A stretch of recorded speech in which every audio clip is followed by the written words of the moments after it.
After a disappointing Game 3 loss to the Warriors, rumor has it that LeBron James may be taking his talents out west in 2018.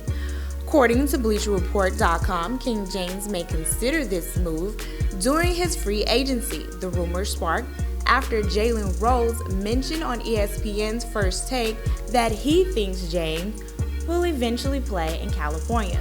Rose believes that James could see the Lakers or the Clippers as a new challenge to take on.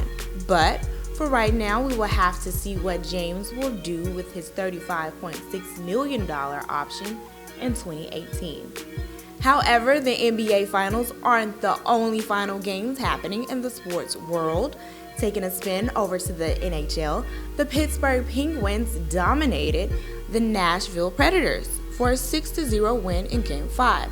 The win knocks the defending champs into a 3-2 lead over Nashville and one step closer to the Stanley Cup. Their shining star, Matt Murray, can be the one to thank for this as he achieved his first shutout of the series. But like most final games, they do not come easy. The Predators will need to up the ante in Game 6 and potentially Game 7. You can catch Game 6 this Sunday as they play in Nashville.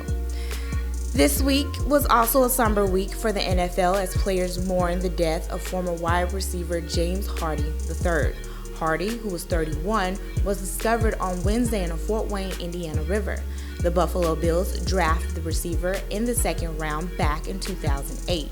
He appeared in only 16 games before going to the Baltimore Ravens. It is unclear his cause of death. The MLB draft day is almost upon us, but could not look good for one Oregon State pitcher.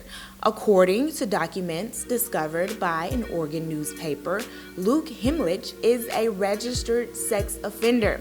The 21-year-old pitcher pleaded guilty at the age of 15 to molesting a 6-year-old family member.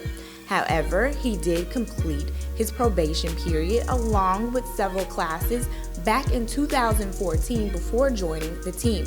Himlich is considered a top prospect in next week's draft, but could possibly suffer because of his past. Hopefully, that is not the case for this young man, and we here at FLS wishes him all the best. Lastly, efforts for a Floyd Mayweather and Conor McGregor fight could finally be happening. The two have been flirting with the idea back and forth since January for quite some time now. However, on Thursday, talks moved past discussions and debates on the two and has landed into the hands of representatives of both camps. According to BleacherReport.com, UFC President Dana White is no longer involved in the talks as both parties push to make the Mayweather-McGregor fight a pay-per-view bout by early fall. It is unclear details involving the fight, but we can be sure the fight will be purely boxing. That's it for our update. I'm Felicia Bearden for FLS Magazine.